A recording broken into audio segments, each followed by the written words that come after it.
Om Namo Bhagavate Vasudevaya.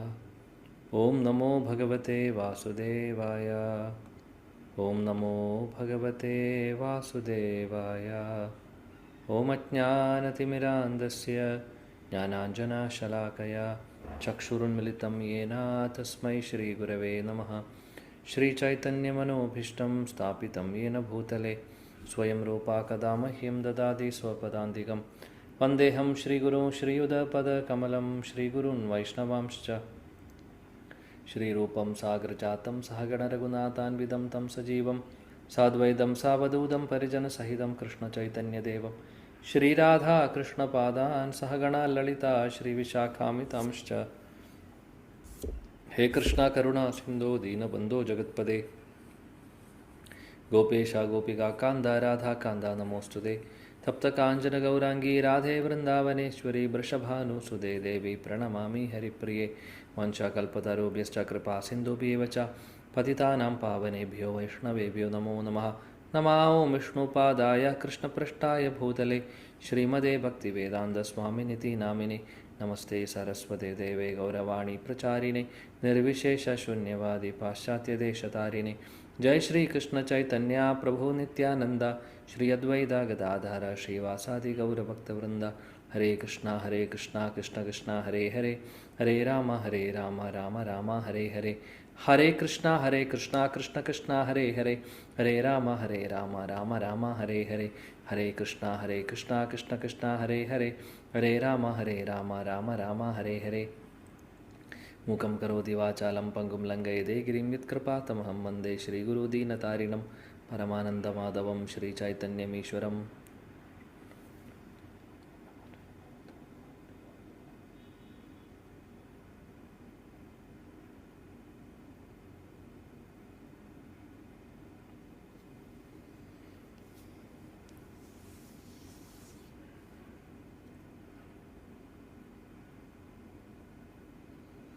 Hare Krishna.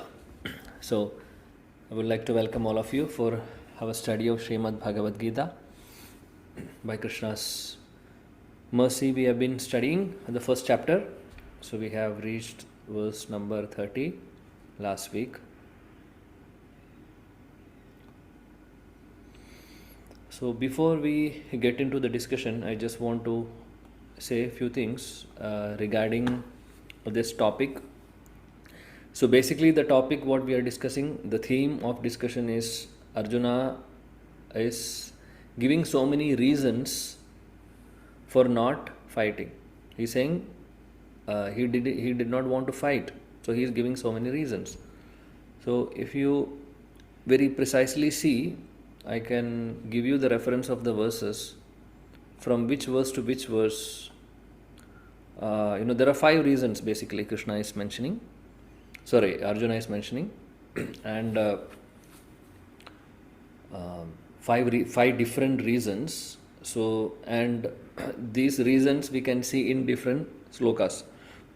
So, from verse number 28, 29 and 30, 3 verses, 3 slokas, we can see the first reason which Arjuna is saying is compassion for friends and relatives. That's the first reason.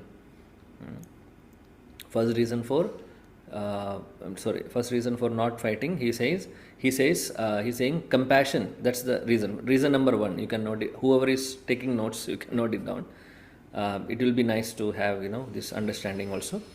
So compassion for friends and relatives. That will be from verse number 28 to 30. 28, 29 and 30.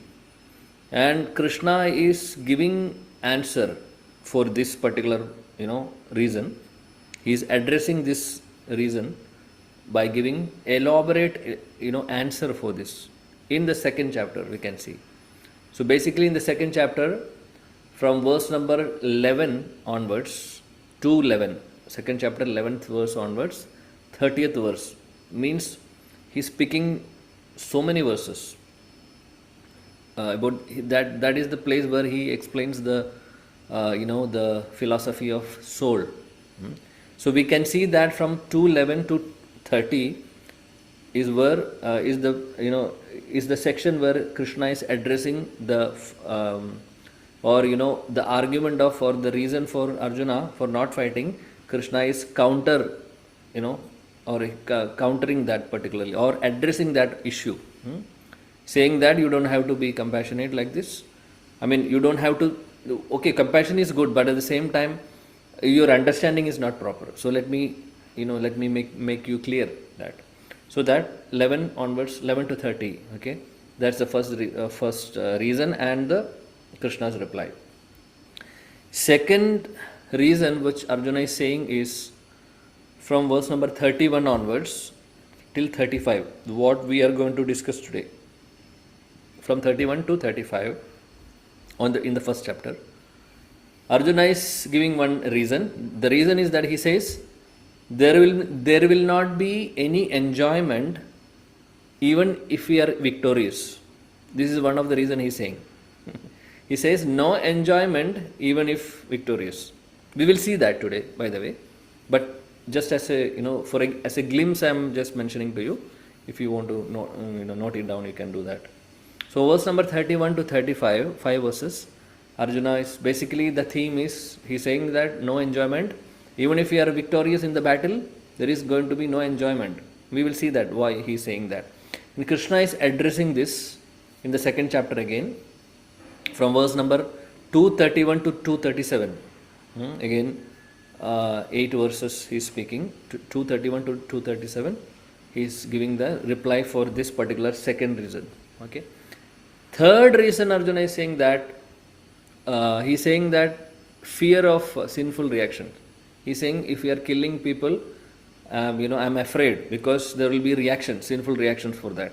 So this is the third reason Arjuna is saying. This will be from verse number 36 to 38 of the first chapter. Okay, 36 to 38, 3 verses, 36, 37, 38. Fear of sinful reactions. And Krishna addresses this particular problem in the second chapter from the verse number 38 to 53. Okay, 38 to 53. Then, fourth reason Arjuna is speaking in the first chapter is from verse number 39 to 43. What is the fourth reason? He's saying, he's speaking about destruction of the family traditions. This is one of the reasons he's saying. If I am involved in the battle, then there will be destruction of family traditions. So he is giving elaborate many verses, speaking on this theme. 39 to 43 of first chapter. And Krishna is addressing this in the second chapter again. That will be from, we can see that 45 and 46 is again covering that, because in the previous one, fear of sinful reactions also, that comes under 38 to 53. But this particular fourth reason he is addressing particularly in between those verses only, from the verse number 45 and 46 of second chapter. Specifically he mentions about this, the counter argument for this destruction of family traditions Krishna is giving, 245 and 246, right? So that's the fourth reason. And there is fifth reason of Arjuna. Arjuna is saying that I will not fight. That is in the second chapter, not in the first chapter. All the other four reasons he is speaking in the first chapter only. We will see that. And second chapter, in the beginning, the verse number 6, 2-6. I mean, second chapter, 6th sloka, 6th verse, he is again telling one reason. That is nothing but indecision. He is saying, I am not able to take a decision. Indecision, basically. And Krishna is addressing that in the second chapter, in the 41st verse, for verse number 41. He is giving answer for that. So this is an overall picture of this particular theme, why Arjuna did not want to fight. So he is giving 5 reasons, and for each of these 5 reasons, Krishna is giving answers, addressing those concerns of Arjuna. And all those are mostly coming in the second chapter only. So that's how it goes. I hope it is clear. Anyway, so let's start from 31.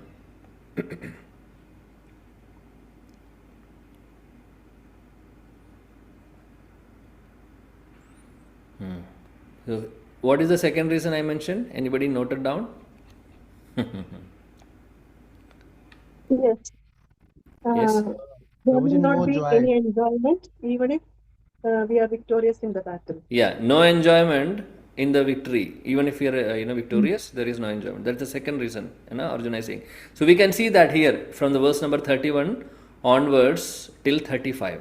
Okay, let's see. Nache nachashreyo nupashyami hatva so janamahave na kankshe vijayam krishna nacha rajyam sukhani cha. Yes. Who would like to recite? Hare Krishna Prabhuji. Yes. All glories to Srila Prabhupada. Srila Prabhupada ki jai. न च श्रेया अनुपश्यामि हत्वा सजनम् आहवे न काञ्चे विजयं कृष्ण न च राज्यं सुखानि च. Thank you, Prabhu. Anybody would like to recite translation? Read translation, please. Hare Krishna. Om Namo Bhagavate Vasudevaya. Srila Prabhupada ki jai. Translation. I do not see how any good can come from killing my own kinsman in this battle, nor can I, my dear Krishna, desire any subsequent victory, kingdom, or happiness. Hare Krishna. Thank Thank you. you, Prabhuji. Hare Krishna. So here Arjuna is saying, this is second reason by the way. He says, I do not see any good can come from killing our own kinsmen in the battle. Nor can I, oh my dear Krishna, desire any subsequent victory, kingdom or happiness. He is saying that again the same thing. I don't find any good fortune will happen, because I will be killing my own people and we may be victorious, but what is the happiness we are getting from that? Yeah, very logical answer, logical question. But if you see from the material perspective, this may be looking, from the materialistic perspective, this question would look like very, very relevant. But from the point of transcendental situation, we can say from the spiritual point of view, this question, this concern of Arjuna is not very intelligent. We'll see that anyway. This will be addressed in the second chapter. So we will see. Krishna is elaborately explaining about all these problems. All the concerns he is addressing. So Srila Prabhupada's transcendental purports. Srila Prabhupada ki jai. Without knowing that one's self-interest is in Vishnu or Krishna, conditioned souls are attracted by the bodily relationships, hoping to be happy in such situation. In such a blind conception of life, they forget even the causes of material happiness. Arjuna appears to have even forgotten the moral codes of Kshatriya. So here, Srila Prabhupada says, without knowing that one's self-interest is in Krishna or Vishnu, all the conditioned souls are attracted by the bodily relationships, hoping to be happy in every situation. So this is the case. This is what is happening to all of us. If we analyze this, our interest is not in Krishna, or we can say that we are not feeling that Krishna is actually having some role in our life, or we are not including Krishna as one of our most prominent, important family member. This is the problem. What is happening? We are, considering all the others in our family. It could be children, it could be parents, or whoever it is, wife, husband, spouse, friends, relatives. We feel that there is some relationship, and we sometimes even boldly say, or we can say proudly say also that this is my blood relation. Right? So we are becoming proud of it. So these are bodily relations basically, and these bodily relations are for all of us, because we are conditioned basically, and we are not finding any relationship which we are having with Krishna. And this is the problem of all the sufferings. This is the only problem for all sufferings in this world, because we are forgetting Krishna. We are forgetting the relationship with Krishna. And we are trying to, be happy in whatever situations we are in. Like, for example, we are trying to create different situations to make our life happy. But are we becoming happy? No. Answer is no. Maybe we may be happy materially for some time. After some time, something will come up. Some issues will come up in our life. It could be health issues, it could be financial crisis, it could be some, death of some family members. It could be anything, any problems. Problems are coming. And we are trying to be happy in all situations, but it is not happening because we have forgotten the relationship with Krishna, and we are thinking that I am only connected to those people who are around me, who are my friends and relatives and everybody, family members, because we are attracted to that relationships. We are completely attracted, but we are not at all attracted towards Krishna. So this is nothing but blind conception. That's what Srila Prabhupada says. In such blind conception of life, they forget even the causes of material happiness.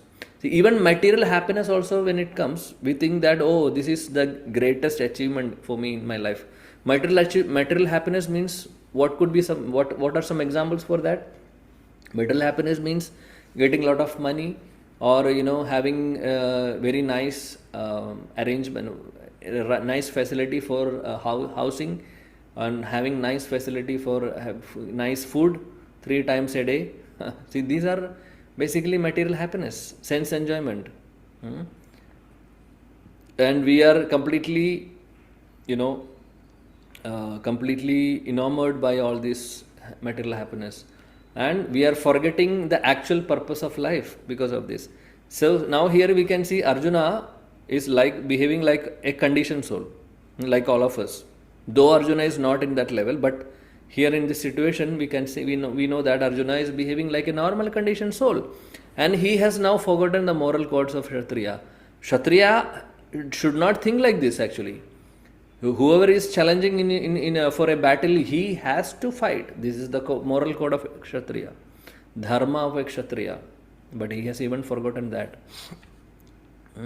So it is said that, Prabhupada says, it is said that 2 kinds of men, namely the Kshatriya who dies directly in front of the battlefield under Krishna's personal orders, and the person in the renounced order of life who is absolutely devoted to spiritual culture, are eligible to enter into the sun globe, which is so powerful and dazzling.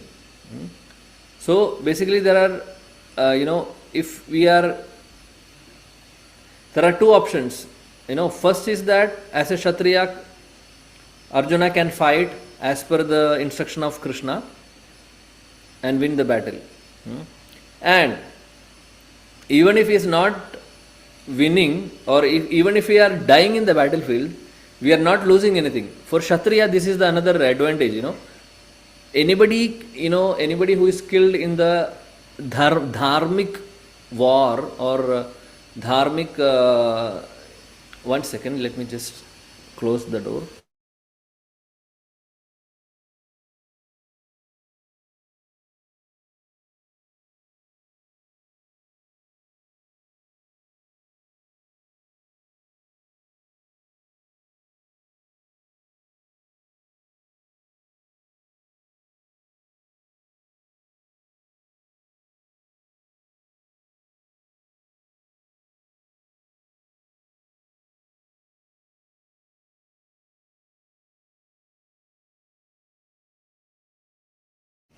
Hare Krishna.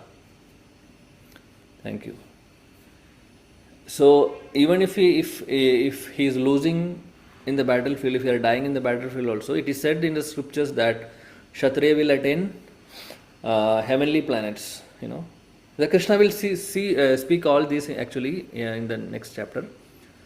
So here Srila Prabhupada says there are 2 kinds of men, namely the Kshatriya who dies indirectly in front of the battlefield under Krishna's personal order. That's the first category.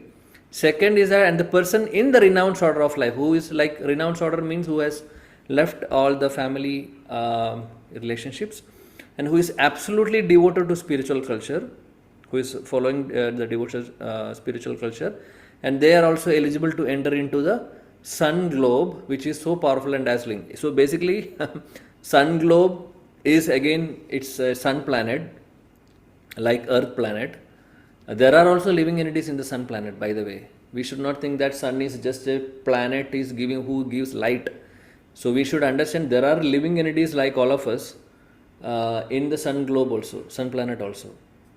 And sun planet is not like ordinary Earth planet. Sun planet is much more, much more opulent. So even if you are so this is only just a we should not think that if we die in the battlefield on Krishna's order on Krishna's order, if we are fighting in the battlefield, or if we are dying, do we go into the sun globe? Or a person who is a renounced order of life, who is devoted to spiritual culture, is he entering to the sun globe, or he is entering to the spiritual world? That question may come. But this is something which is being said in the scriptures, that just to tell us that we are in any situation, just to make us understand that in any situation, if we are following the the dharma of that particular ashrama which we are in, then we will get the best destination. This is what is being mentioned here. This is how we should understand. Definitely, if somebody is completely spiritually, who is practicing spirituality or Krishna consciousness throughout his life, and if he is eligible, he will definitely enter into spiritual world. Not even sun globe. Sun globe is still, sun planet is still in the material world only. But sun planet is much opulent, much higher level than earthly planets. So it's for a person a normal person in the earth. If you see, then sun planet is definitely a big destination. So just to say that here, for a Kshatriya or anybody who is in that particular ashrama, if he is doing his dharma properly, definitely, even if how much spiritually we are elevated, doesn't matter. If we are following the dharma properly, if we are not breaking the regulatory principles, then definitely we will get a better life or better future. Just to show that scriptures are giving different things actually. So we should not get confused. Anyway, so here Srila Prabhupada is saying like that Arjuna is reluctant even to kill his enemies, let alone his relatives. He thinks that by killing his kinsmen, there would be no happiness in his life. Therefore, he is not willing to fight. Just as a person who does not feel hunger is not inclined to cook. Good example Srila Prabhupada is giving that. Arjuna did not want to fight, and he is thinking that there will not be any happiness. So he is like, Srila Prabhupada is giving an example, analogy that a person who is not feeling hungry, he will not be interested in cooking, right? Similarly, Arjuna is thinking that there will not be any happiness, so why should I fight? Like that. So he has now decided to go into the forest and live in a secluded life in frustration. But a Kshatriya, he requires a kingdom for his sustenance, because Kshatriya cannot engage themselves in any other occupation. But Arjuna has no kingdom. Arjuna's sole opportunity for gaining a kingdom lies in fighting with the cousins and brothers and reclaiming the kingdom inherited from his father, which he does not like to do. Therefore, he considers himself fit to go to the forest to live a secluded life of frustration. So, this is the second part. Arjuna is saying that I don't want to fight, rather I would prefer to leave everything and go to forest. I want to take renounced order of life. Arjuna is thinking in that way. But Arjuna is a Kshatriya. He is being a Kshatriya, he has to perform Kshatriya dharma, right? But he is not interested to do that dharma. What is the dharma of a Kshatriya? To maintain a dharmic, rule a dharmic I mean, rule the world in a very proper way as per the scriptures, and establish the dharma all over the world and protect the citizens accordingly. So like that, that's the dharma. So now to protect the dharma, he has to fight and kill those people who are against dharma, like Duryodhana and party. But he is not ready to do that, so he want to escape. So he is now thinking to renounce his life and go to a forest and to live in a life, secluded life of which is again, it will be frustration for Arjuna, because Arjuna's nature is not like that. He is a Kshatriya. So being a Kshatriya, it is not, it will be difficult for Arjuna to have a renounced life, because that's not his nature basically. So that is what we can understand from here. So basically, Bhagavad Gita in many places we will study in future that Krishna says that we have to do our dharma. Whichever ashrama we are in, we have to do our dharma properly. We don't have to imitate any other's dharma. Whatever we are supposed to do, we have to do. Like that, in a Krishna conscious way. That's what we can understand. Okay. So some more reasons in the same theme, that no enjoyment, even victorious. We'll see from verse number 32 to 35. Kim no rajyena govinda kim bhoger jivitena va yesham arte kangshitam no rajyam bhoga sukhani cha tame vastida yuddhe pranam styaktva dhanani cha acharya pitara putras tataiva pitamaha matula shvashura putra shyala sambandinastata etana hantumichhami gnattopi madhusudana api trailokya rajasya heto kimnu mahi krite nihatya dhadarashtrannah ka priti sya janardana. Yes. Somebody please, someone would like to recite?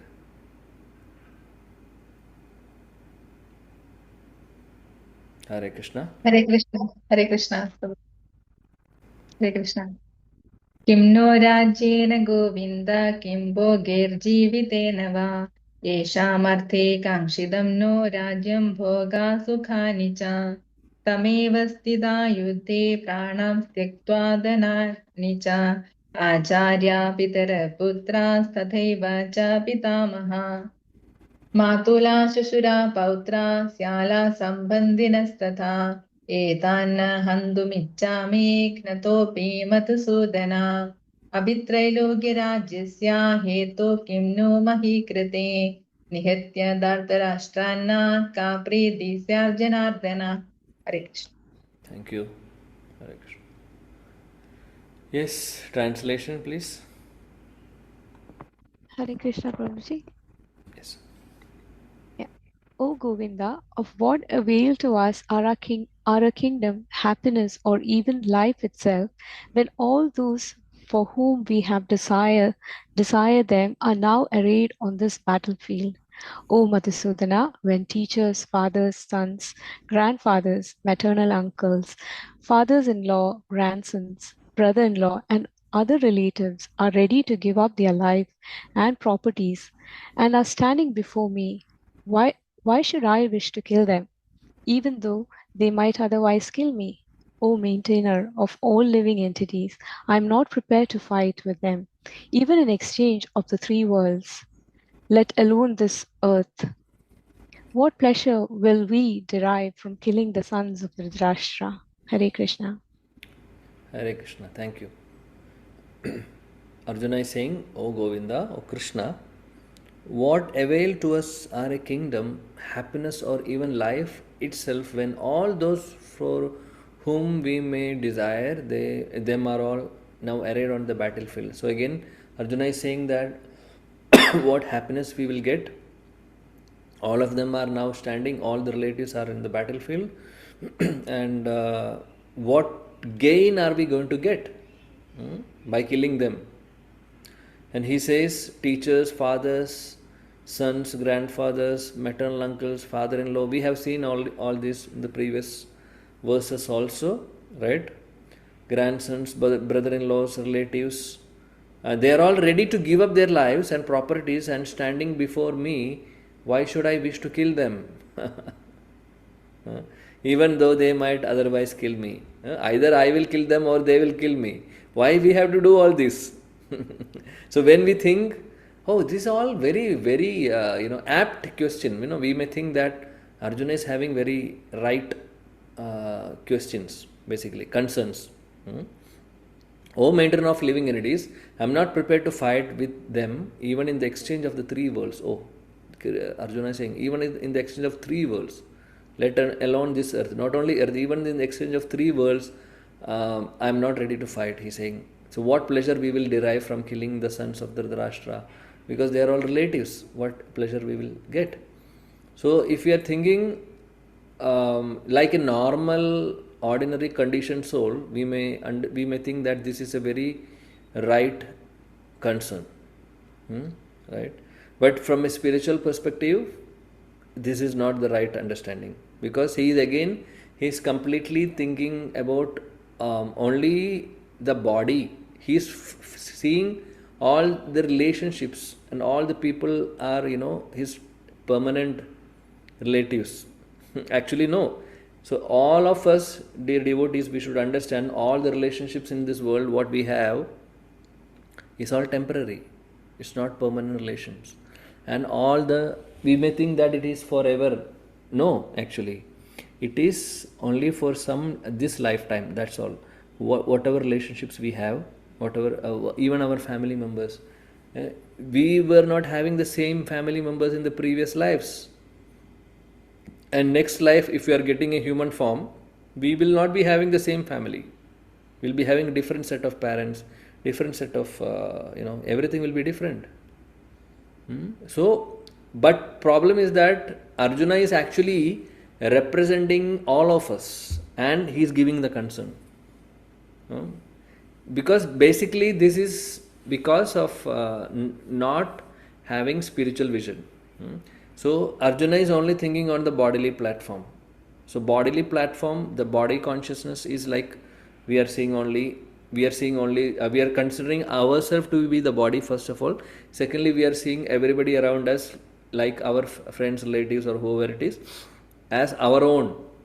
Again, that relationship is completely based on body, not on spiritual level. So this is the concern. This is the problem actually in this thought. So, but from a normal perspective, of course, we can say that this is okay, a very good concern. But spiritual perspective is different, because spiritually we are, if you think in a spiritual in the platform, then we are not this body. We are spirit souls. So souls doesn't have any birth, death or anything. Soul will not have any death and birth. We will see that in the second chapter, by the way. Krishna is teaching Arjuna by counter arguing to all these questions, concerns basically. Krishna is not arguing, by the way. Krishna is just speaking the truth. Arjuna is concerned and he is giving answers for these concerns basically. So that's how we should understand. Srila Prabhupada's purport: Arjuna has addressed Lord Krishna as Govinda because Krishna is the object of all pleasures of cows and senses. So this is the word meaning of Govinda. Govinda go has different meaning. One of the meaning of go is cows. Another meaning of go is senses. So one who is giving pleasure for cows and senses is called as Govinda. That's the meaning of Govinda. By using this significant word, Arjuna indicates Krishna should understand what will satisfy Arjuna's senses. But Govinda is not meant for satisfying our senses. If we try to satisfy the senses of Govinda, However, then automatically our senses are satisfied. This is the science, this is the point. So the reason why he is calling him specifically Govinda, Krishna has so many names, but specifically in this situation Arjuna is calling as Govinda. So Srila Prabhupada says that it is because Arjuna wanted Krishna to satisfy Arjuna's senses. Means whatever Arjuna is thinking, that perspective Krishna should agree. Basically. So that's in that way Arjuna is calling. And that is one of the meaning here. But Srila Prabhupada says that actually Govinda, Krishna is not just to satisfy our material senses. Krishna, our duty is to satisfy Krishna, or senses of Govinda. Krishna's senses are not like our senses. He is in spiritual, he is having spiritual body, not like us who is having material body. So Krishna's senses are spiritual completely. And what is the speciality? If you are trying to satisfy Supreme Lord Krishna's senses, or if senses of Krishna, satisfying senses of Krishna means if we are following the principles properly, if we are, if we are loving Krishna, we are trying to, if we are worshipping Krishna, then that is basically we are giving pleasure to Krishna, right? And that is basically satisfying the senses of Govinda. So if we are doing that, what the point is that if Krishna is satisfied, our senses will become also satisfied. That's the point. Because we belong to Krishna, we are Krishna's part and parcel. So if we are serving the whole, who is Krishna, being the part and parcel, we will be also happy. For example, if we are putting water in the roots of the tree or a plant, we are only giving water to the roots. We are not giving water to each and every leaves, each and every branches, no, right? Only to the root. But what is happening? Every leaf, every flower, every parts of the plant or tree is getting water and they are becoming happy. So likewise, if you are satisfying Krishna, automatically, because why the twigs and leaves and flowers satisfied? Because they are part of the tree. They are also part of the tree, right? But root is the main place, right? The root is the place wherein root will absorb water, root will absorb nutrients also, whatever is required for the growth of the plant. Everything is being, the role of root is very much, right, when you compare with other, because if there is no root, if the root is not functioning properly, the plant will not grow at all. There will not be fruits, there will not be flowers, nothing will be there. Even leaves also will fall down. So root is having a lot of, or we can say that is the main, who is having main role. Similarly, if you are satisfying Krishna, automatically all other parts will be satisfied. Means we are all parcel of Krishna, so we also will be satisfied. This is the point. So that is what we will get by practicing spirituality. If we are trying to, if you are worshipping Krishna, if you are chanting Krishna's names, chanting Krishna's holy names, Hare Krishna Mahamantra and all. So we are trying to please Krishna. So when he is pleasing, we will be also pleased. We will also get inner satisfaction, inner happiness. And this is by experience we can see, we can really experience all this. So materially, everyone wants to satisfy his senses and he wants God to be the order supplier for such satisfaction. The Lord will satisfy the senses of all living entities as much as they deserve, but not to the extent they may covet. But when one takes to opposite way, namely when one tries to satisfy the senses of Govinda without desiring to satisfy one's own senses, then by the grace of Govinda all desires of the living entity are satisfied. So here it says, everyone wants to satisfy his senses, or all of us want to satisfy our senses. We want to have nice food to satisfy our tongue, or the taste buds. We want to have nice scenic beauty, natural beauty to see, to give pleasure to our eyes. Yeah? We want to hear nice music to give pleasure to our ears, right? And also we may want to have some pleasure for our private parts of the body. So every sense has some kind of pleasure, material pleasure, right? And people in this world, all the people in this world, all of us want to satisfy our own senses. And we think that Krishna or the God is the order supplier. He is just standing there in the temple, or maybe he is in the spiritual world. People are not even thinking that okay, maybe many people, many pious souls will go to temple. Go to temple with so many a big list. With the big list we are going there, and some money also will carry, and we'll put some money in the hundi, or we may do some puja, and asking all the things, all the desires in our list. Oh, Krishna, give me that. Oh God, please give me this. Oh God, please give me. My children should get nice marks in the examination. And the children, when they go, they will pray that Krishna, please help me to write the examination. And I want to be the first in the class. I want to be this time. I want to be the first. Last time my other friend came first, so this time I want to beat him. I want to. I want to get first and let him be maybe second or whatever. I want to win this time. So competition. Children or elderly people like all of us, when we go, we may have a different needs and necessities, desires, right? So when we think that Krishna is only an order supplier, just like he is an Amazon, he's having an Amazon company, and we order online, and Amazon people will come and deliver. We think that Krishna is like that, standing in the temple, that Krishna's murti is there. He's just standing just to supply whatever we need. That is the conception, unfortunately, for many people. But we don't understand the things beyond that. So Lord will satisfy, Krishna says, Srila Prabhupada says, the Lord will satisfy the senses of living entities as much as they deserve, but not to the extent that they may covet.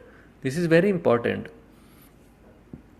We have to understand whatever is destined to us according to our past karmas, we will get, no doubt about it. We don't have to endeavor specifically for that. We don't have to endeavor separately for that. It will come automatically if it is there in our karmic that bag.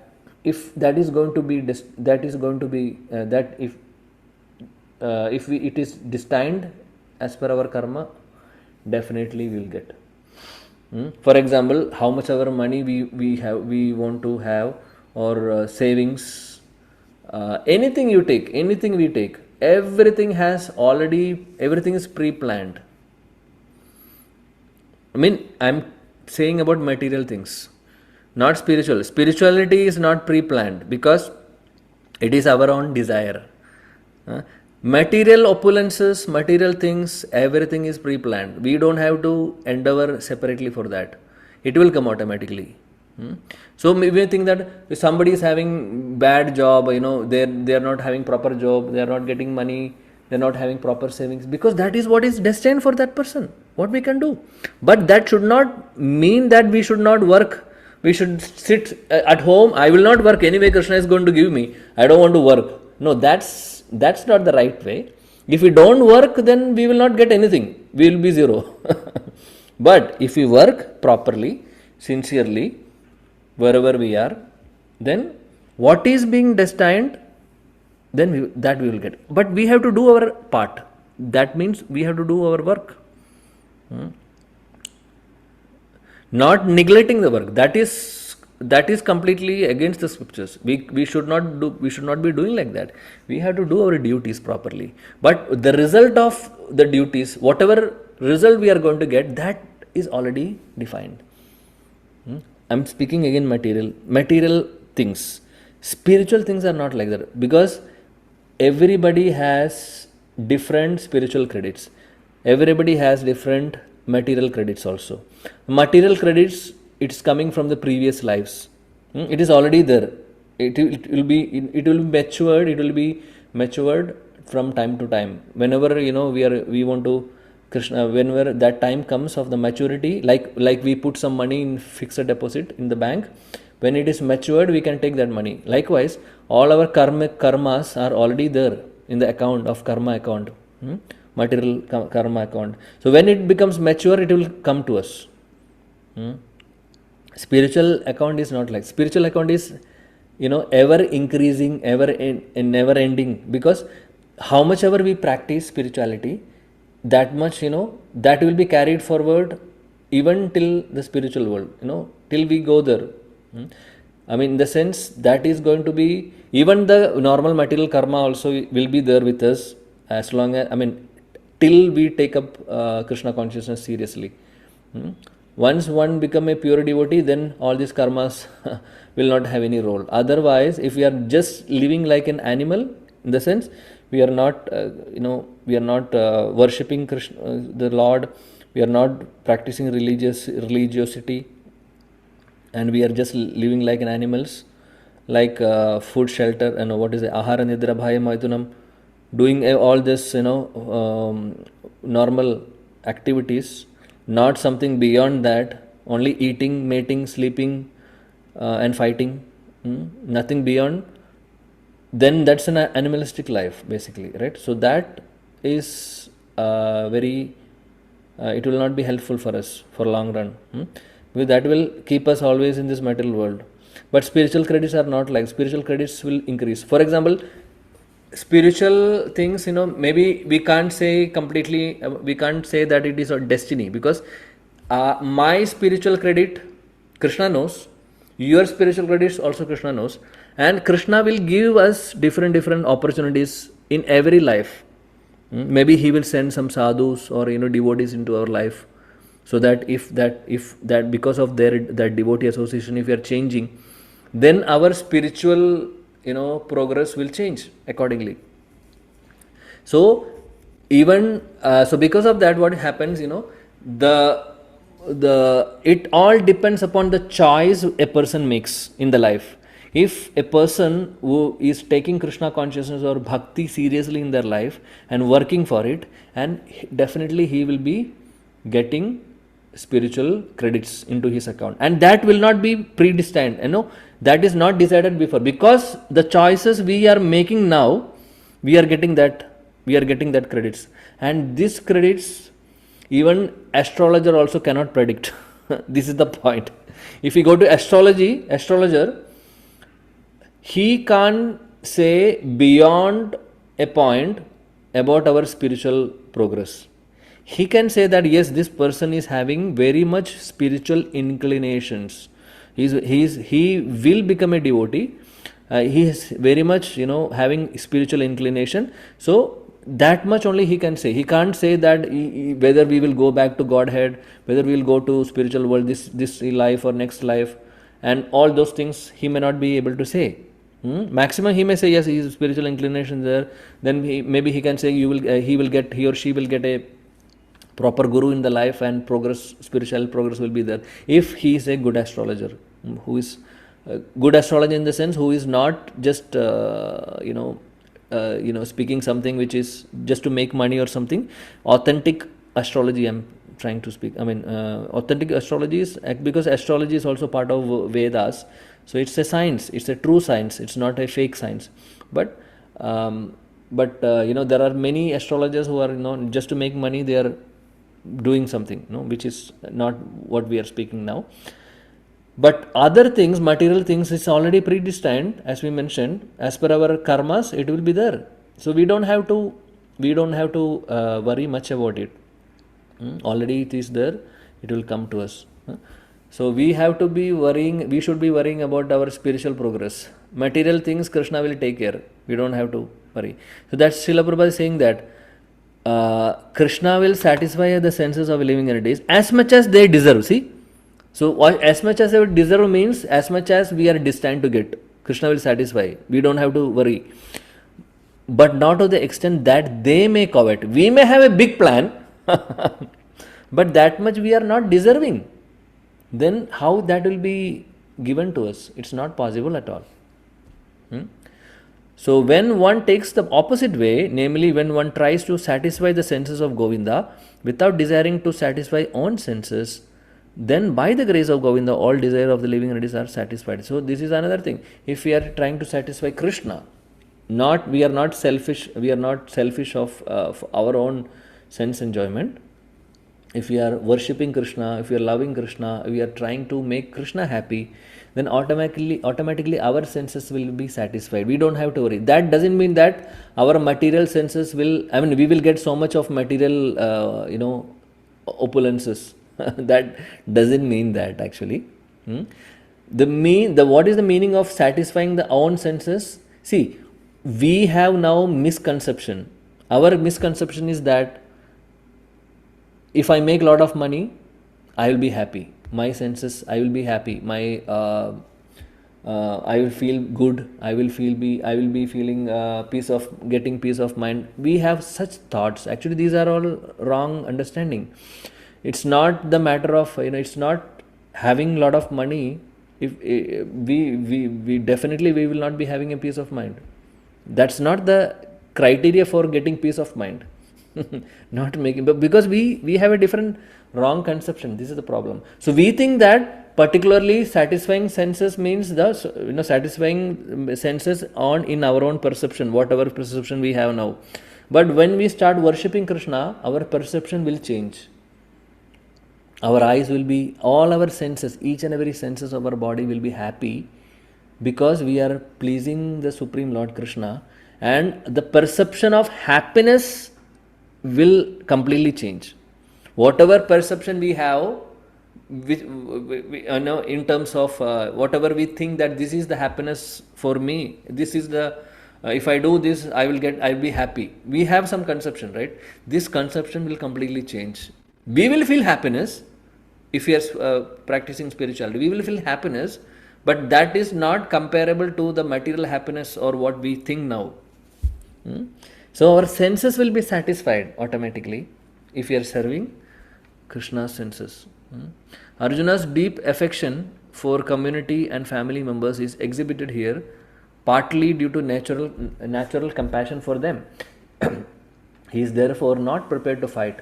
Everyone wants to show his opulence to friends and relatives, but Arjuna fears that his relatives and friends will be killed on the battlefield. He will be unable to share his opulence after victory. This is a typical calculation of the material life. The transcendental life, however, is different. Since a devotee wants to satisfy the desires of the Lord, he can, Lord willing, accepts all kinds of opulences for the service of the Lord. And if the Lord is not willing, he should not accept a farthing. So Prabhupada is mentioning very deep points.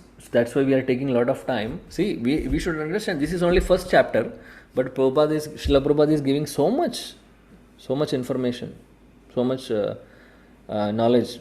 So Arjuna's deep affection for community and family members is exhibited here. So we can see that naturally he has some compassion for them, and he is not prepared to fight because of that. So Srila Prabhupada says, everyone wants to show his opulence to friends and relatives, but Arjuna fears that his relatives and friends will be killed. Yeah, he is having that concern.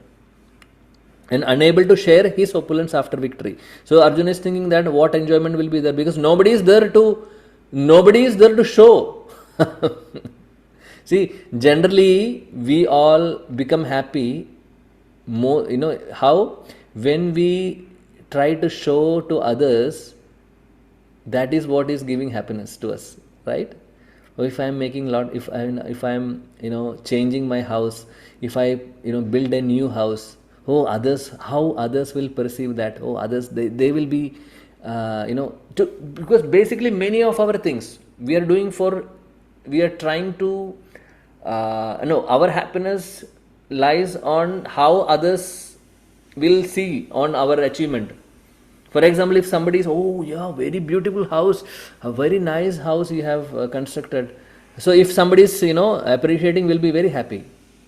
And if somebody is saying that, what kind of, you have spent a lot of money and this house is not good, then we will not be happy. Though we have a house, but we will not be happy because our happiness is depending upon others'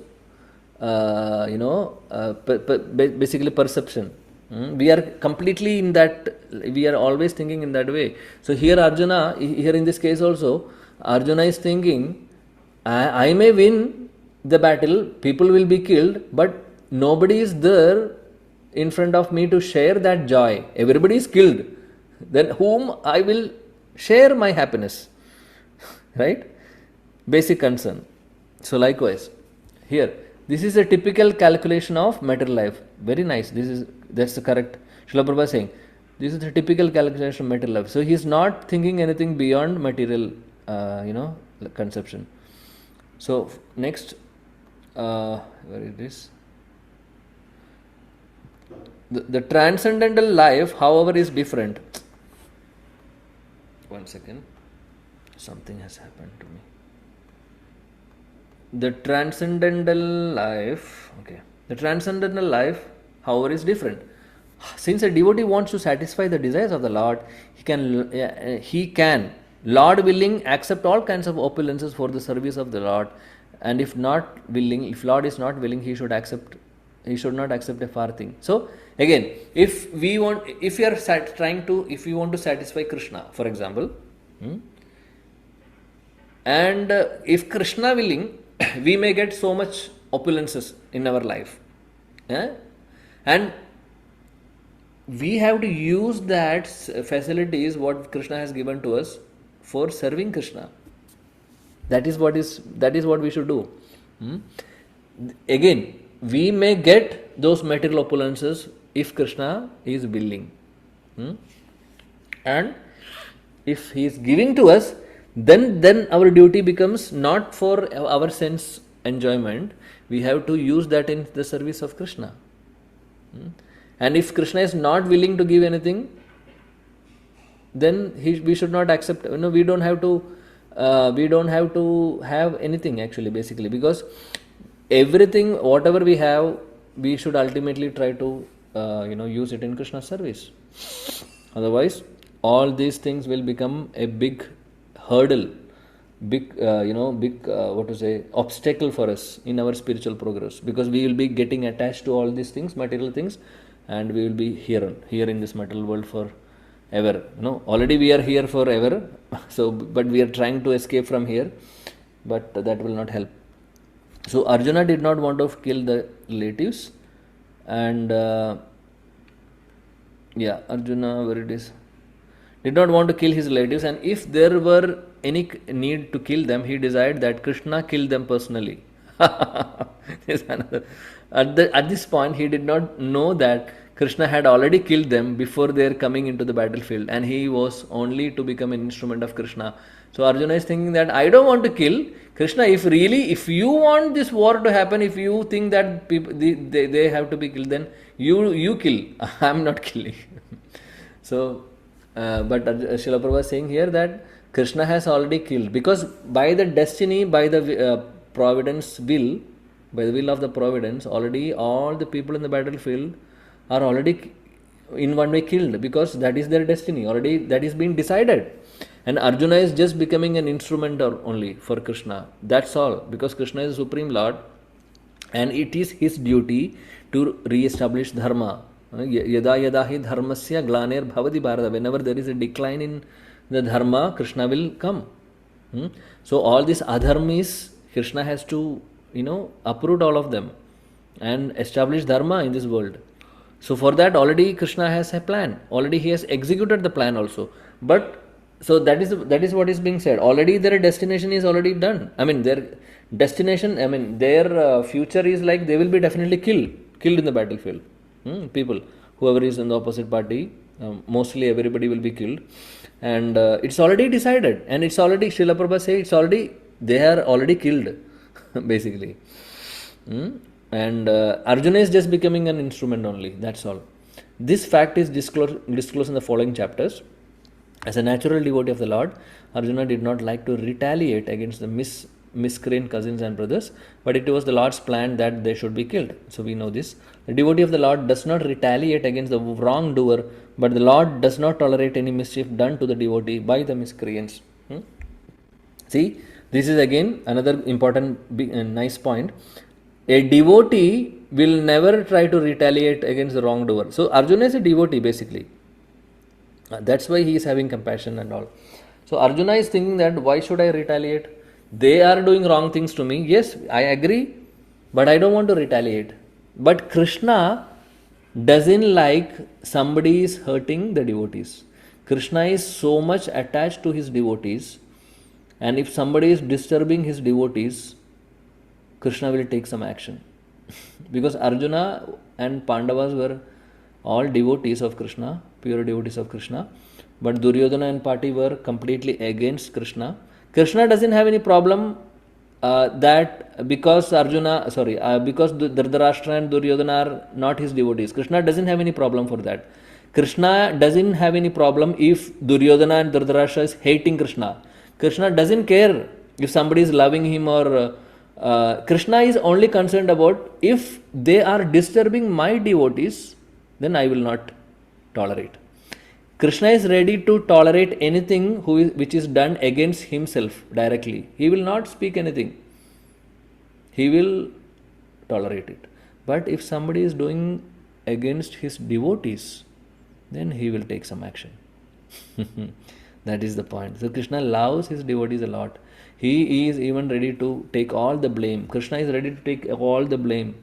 And Krishna is ready to accept any kind of criticism from anybody for himself, but not for the devotees. If somebody is doing against the devotees, then he will take some action.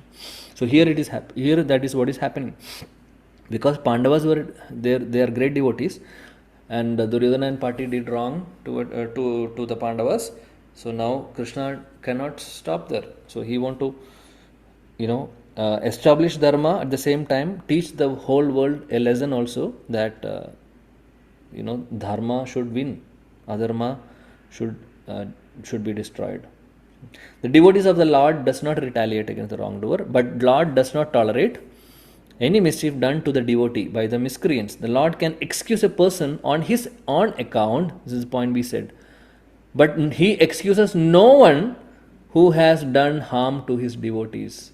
Therefore, Lord was determined to kill the miscreants, although Arjuna wanted to excuse them. Because Duryodhana and Pati was harming Pandavas. So Krishna did not like it. Krishna is, even if somebody is slapping Krishna, if Duryodhana is doing something wrong to Krishna, he will not retaliate. He will tolerate it. But if he is doing the same thing to Arjuna, he will he will raise his voice, or he will do something to stop that. That's the love of Krishna for his devotees. Krishna is very kind, very lovable. Actually, he is loving everybody, even his enemies, or those who are envious of Krishna. But he has some special love for those who are devotees of him. So that's the mercy of Krishna. Okay. So with that we will stop here. It was a long purport and so many points to discuss.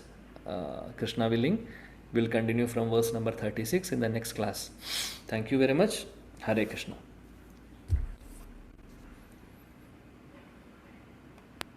Hare Krishna, Prabhuji.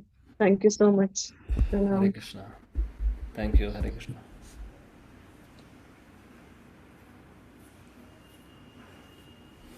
Hare Krishna. Thank you. Anything to share? Anybody?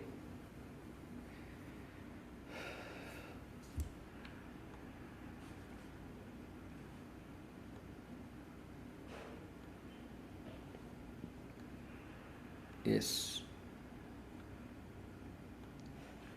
Okay. Nothing.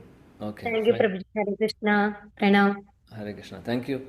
Okay, if there are no questions or any comments or anything to share, then we can stop here. Krishna willing, will continue next class, the remaining sections. Okay, thank you. Srila Prabhupada ki jai, Srimad Bhagavad Gita ki jai, Jagat Samaveda Gaura Bhaktivinoda ki jai, Nitai Gaur Prema. Thank you. Hare Krishna. Pranams.